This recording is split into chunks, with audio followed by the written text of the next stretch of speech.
I'm so tired. What's for dinner? He asked with a deliberately cheerful voice. He must be really holding a grudge about earlier. His eyes weren't smiling at all. These past few years, David has been truly awful. He pushed all the housework and childcare onto me, yet he thinks he's the most important. I naturally ignored David. There's no point in responding when I can't even recognize him as a person anymore. David, who did the unthinkable and betrayed me even though we have a child. I just couldn't forgive him. Come on, it's Sunday, there's no work. You're cheating on me, aren't you? The next day, I couldn't hold back anymore and said, I'll say the same to you. I have nothing to talk to you about. Just leave me alone. I left for work without looking back. Brace yourself. You betrayed us and made us miserable, now you'll see hell. My name is Karen Thompson, a 37-year-old part-time administrative assistant. I married David 16 years ago when I was 21.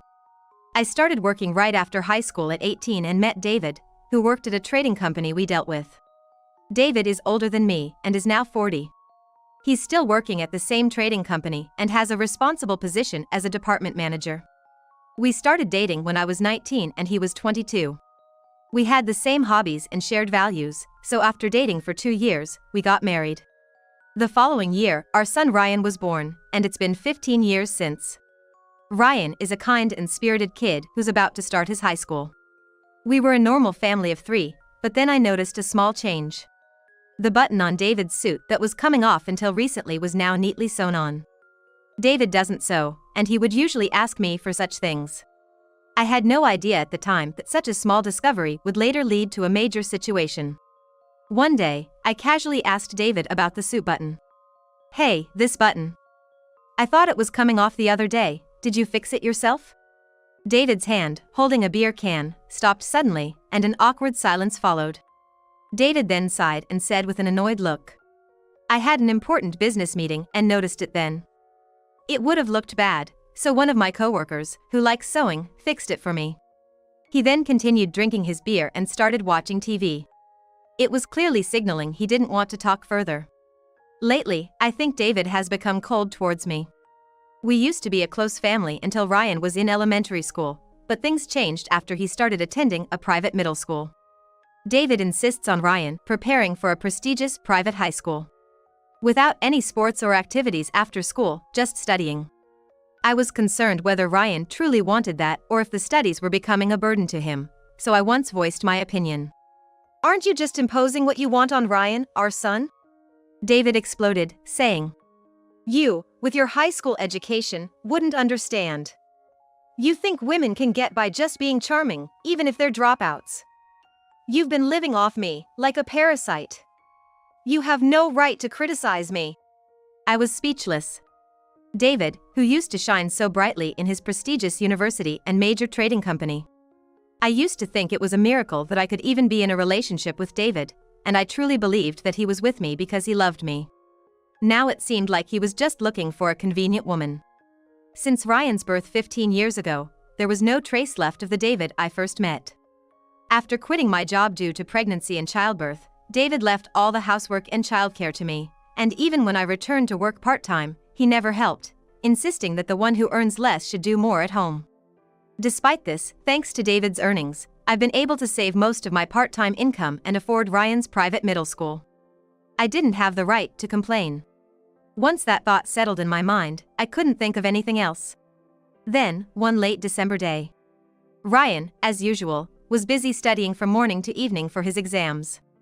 I grew up in the countryside, so I always thought of private middle schools as places where rich students commute by train. In my hometown, it was more common to choose public high schools, and about 80% of my classmates went to public schools. I was worried that Ryan might be feeling suffocated, so I suggested he take a break, but he always responded, Mom, don't worry. I'm gonna work hard and get into a good company to make your life easier. It was a sweet thing to say, but I couldn't help worrying if it was right to tie a child, who should be out playing, to constant studying. Still, since Ryan said it was okay, I decided to just watch over him. But unbeknownst to me, our family ties were getting more and more tangled, reaching an irretrievable point. On this day, Ryan was studying in his room as his school was closed. Normally, I would relax in the living room or go to work if I had a shift. But I had the day off, and it was snowing, which is rare in our area, so I decided to go for a walk for a change of pace. I'm not one for the cold, so I usually don't go out in winter unless necessary. But I felt like I'd put on some weight from staying home so much, so I bundled up and went for a walk. Little did I know that this walk would lead me to discover the tangled mess. Walking outside at a time I usually wouldn't, I felt refreshed and remembered a young coworker mentioning a popular pancake shop nearby. I used to frequent new shops when I was younger, but now, I can't handle sweet things as much. However, I felt good that day and heard they offered takeout, so I decided to get some pancakes for Ryan. That's when I saw it. In my line of sight, while choosing my takeout, I saw David, my husband, sharing pancakes with a familiar woman. They didn't notice me and were happily chatting and eating.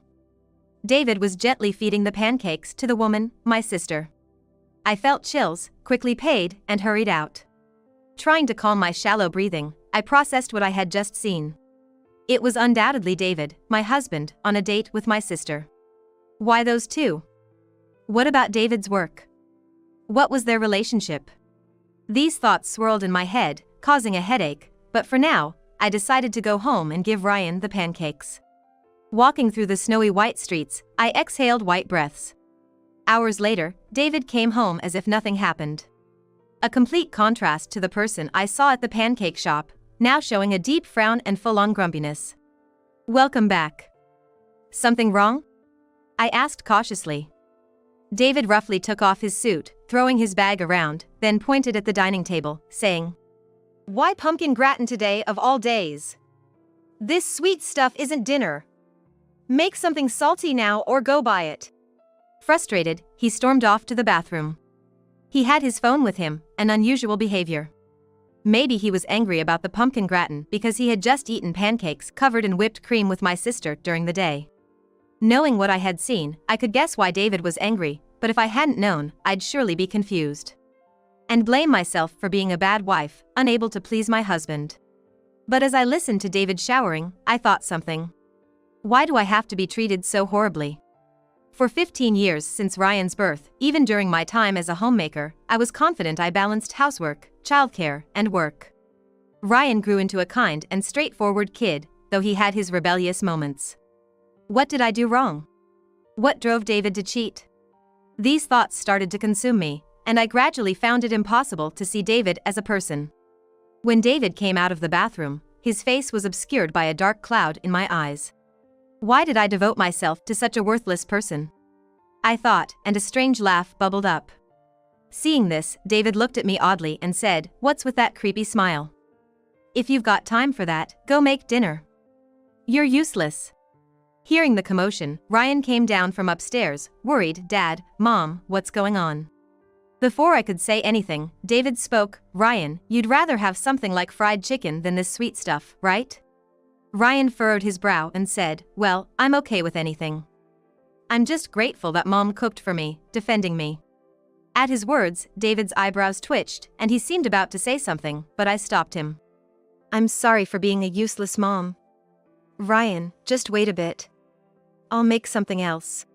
Ryan said there was no need for that and tried to stop me. He might think I've lost my mind, but let me be clear.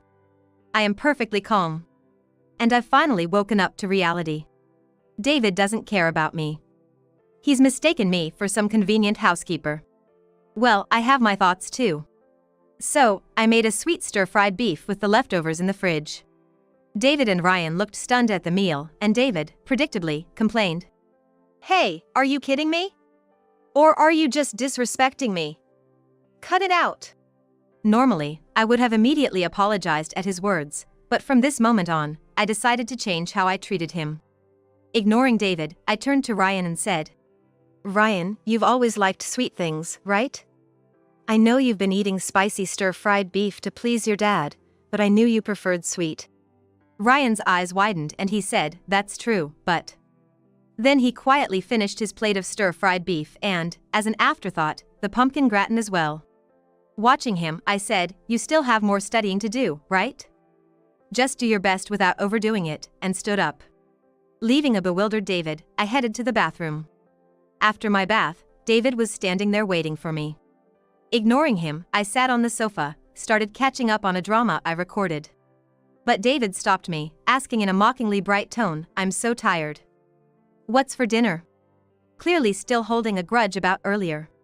His eyes weren't smiling at all. I, of course, ignored him. There was no point in responding to someone I couldn't recognize as a person anymore. David seemed to glare at me angrily, saying, "You have the guts to ignore me?" I couldn't see his expression clearly through the black haze over his face. I sighed exaggeratedly, snatched back and turned on the TV without a word. Eventually, he unplugged it, so I couldn't watch. So, I moved to my room to watch TV shows on an app on my smartphone. David followed, saying something, but I completely ignored him. He became increasingly annoying, so I decided to sleep on the sofa for the night. The next day, I woke up to a nice smell and saw Ryan cooking breakfast in the kitchen. As I sat up, the blanket fell off me. Ryan noticed and turned to me with a smile. "Mom, you'll catch a cold sleeping there. You always tell me that, but it's okay for you, huh? Just wait a bit longer, breakfast will be ready soon." Without being taught, Ryan efficiently cooked and set 2 plates on the table. We said grace and enjoyed a leisurely breakfast together, which I appreciated. After eating, Ryan quickly left for a library. As I got up to clean up, David, who had just woken up, stared at me. "Huh? Why is there no breakfast for me? You've been acting strange since yesterday." He said something like that, but I ignored him, watching videos on a streaming site while washing the dishes and getting ready for work. David seemed to be saying something the whole time. But of course, I ignored him. Leaving the house, I turned off the lights and TV, regardless of David being there. Just as I was about to leave, David ran towards me, looking unusually flustered, and said, "It's Sunday, there's no work today. Is Ryan at the library? Leaving me alone on a day off, where are you going? Are you cheating?" I couldn't hold back anymore and said, "I'll say the same to you. I have nothing to talk to you about. Just leave me alone." I left for work without looking back. True, I usually have Sundays off, but it's busy around the end of the year. A coworker fell ill, so I filled in for them, preferring to earn money at work rather than stay at home. After finishing my half-day shift, I returned home to find a dispirited David watching TV on the sofa. I said, "Oh, did I forget to turn off the TV? Silly me. We need to save electricity," and turned it off. David woke up with a start and complained, but I ignored him. While tidying up and pondering what to make for dinner, I prepared meals for 2, matching Ryan's return in the evening. Of course, it was just for me and Ryan. No one else. Ryan didn't question anything, ate dinner, took a shower, and quickly retreated to his room. David couldn't stand this unusual change, but revealing everything now seemed premature. I felt like letting him stew a bit longer might be appropriate. After all, he'd been arrogantly mistreating me for years, and I didn't want to end it so easily. After living like he didn't exist for a few days, David finally broke down. "Please, Karen. Stop this. I realize I've done many things wrong. I've pushed household responsibilities onto you and complained a lot, right? I apologize, please cheer up." David's apology, in a voice as small as a mosquito's, seemed nothing short of ridiculous. I could have easily thrown all my feelings at him while laughing, but I decided to keep him on edge. His apology seemed insincere, as if he didn't truly understand why Ryan and I were ignoring him, trying to brush things over with a simple sorry. I remained unforgiving, consistent in my attitude. After about a month of this, David seemed worn out and vanished without returning home. Neither Ryan nor I were worried. After all, David lost his parents early and had a bad relationship with his grandparents. That left my sister, his affair partner, as his only refuge. By mid-January, Ryan's exam preparation was at a crucial stage. And I wanted to settle things before his exams. I'd been secretly tracking David's movements. And the time had finally come to confront them. I headed to my sister's apartment. Unsurprisingly, David's car was parked. When I knocked at the door, my sister came out, surprised, and exclaimed, "Karen? What are you doing here without notice? It's unusual for you." Ignoring my slightly flustered sister, I shouted towards the back room. "David, enough with the sneaking around. My being here says it all. David then appeared from the back. And he realized there was no escape and began apologizing. When he looked up, the black haze around him finally cleared, revealing his pale face. Karen, forgive me. I never thought you'd hate me this much. I was scared and fled here. I had no interest in his excuses. As I tried to proceed, my sister, wearing a wry smile, interrupted. Calm down, Karen. David lost his parents and came to me, his sister-in-law, for help. You must have been hurt too, unable to have more children after your surgery, right? David was desperate back then. I know. Ryan's going through a tough time with his exams, but don't get so worked up. Her words shocked me. Sis, how do you know about my surgery? Only David knew about it. At that, she stumbled over her words, realizing her slip up. Everything clicked in my mind, and my anger surged like a breached dam. Oh, I see. You two have been having an affair for 15 years. That's it. I reached into my bag and scattered photos in front of them, showing them together at various times and places, clearly in an affair. They were shocked, staring at the photos. Since I saw David and my sister at the pancake shop, I had suspected their affair and hired a detective. Ironically, thanks to David, I had saved all my part-time earnings, which I used to hire the detective. The evidence of their affair quickly piled up. Unbeknownst to them, the detective had captured their every move. They looked at me, not expecting their actions to be so thoroughly exposed. I let out a dry laugh and said, "Big mistake thinking you weren't caught. It's shocking enough that the affair has been going on since Ryan's birth. I had a complication during Ryan's delivery, resulting in a hysterectomy. I wanted to give Ryan siblings, but couldn't, and shared this only with David. The fact that my sister knew something even our parents didn't indicated their long-standing affair. Realizing that my sister knew about David being upset when I couldn't have more children meant they had been involved for that long. Indeed, I had felt David changing gradually since Ryan was born. But knowing I had been deceived for 15 years and that he had been wearing a family mask filled me with disgust. Pathetic, isn't it? Grown adults acting like this. No father should do this. I'll take custody of Ryan. I expect child support and alimony from you, David. And you too, sis," I said sharply, and David shrank away. My sister, trying to make excuses, said, "We weren't exactly having an affair. It was just a close bond between in-laws." But her attempts were pitiful. I decided it was time for the final revelation and called someone. "Hello, this is Karen." "Yes, long time no see." My sister froze at these words, blinking rapidly. David, knowing I had no brother, was completely lost at why I would call someone. After explaining the situation over the phone, I told David. Just like I didn't tell my sister about my surgery, she had her secrets too. Apparently, she has a husband who's been on a solo assignment overseas. Smirking, I watched as my sister turned pale and trembled, and David stood there utterly confused. Yes, my sister was married, having met her husband about 5 years ago through an acquaintance. Her husband works in a foreign company, a top-notch elite. Currently overseas on assignment but planning to start his own company soon. I learned about my brother-in-law for the first time when I hired a detective.